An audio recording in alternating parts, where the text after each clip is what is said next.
Go.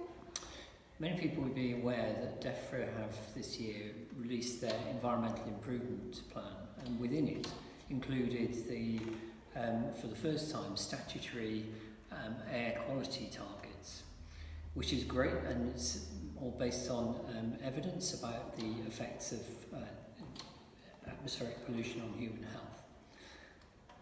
We have some concerns that there has been a slightly unbalanced debate with regard to the impact of domestic burning of wood fuel within atmospheric pollution data.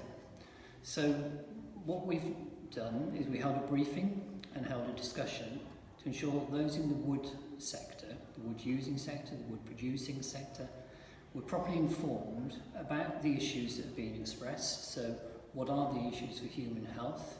What are the issues in terms of atmospheric pollution?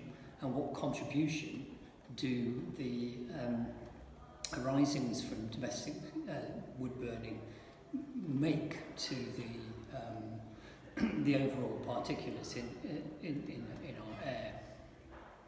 At the same time, we wanted to ensure that the many positives of the wood fuel sector were properly played into this debate, because it's sometimes overlooked, I think, at the moment, that in focusing on improving air quality, that wood fuel plays an absolutely vital role in the management of our woodlands, and without it, we would not only lose the ability to manage many woodlands, but also that many people who depend on wood fuel, and I'm thinking particularly of lower income households in rural areas, would then be deprived of an energy source, and that would undermine fuel security and drive fuel poverty.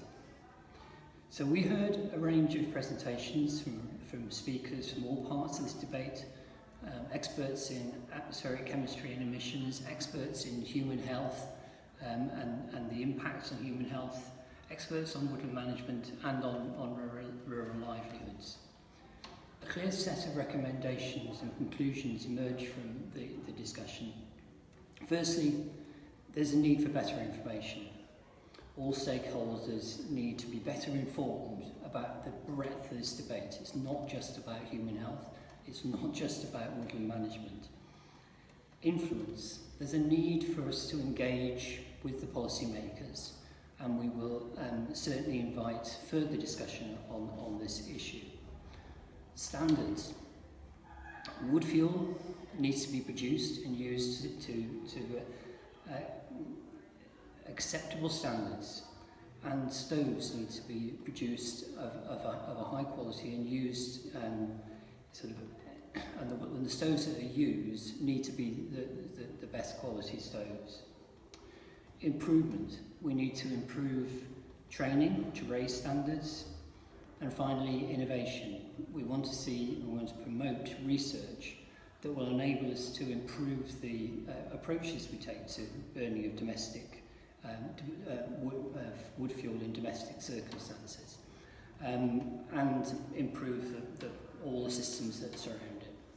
So our basic conclusion is we've got 40% of our woodlands which are unmanaged, and those woodlands are underachieving in terms of their carbon, in terms of their biodiversity, and in terms of their immunity.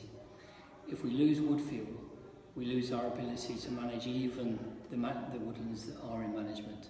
We want to see more woodlands in management, and we want to see wood fuel as part of that mix.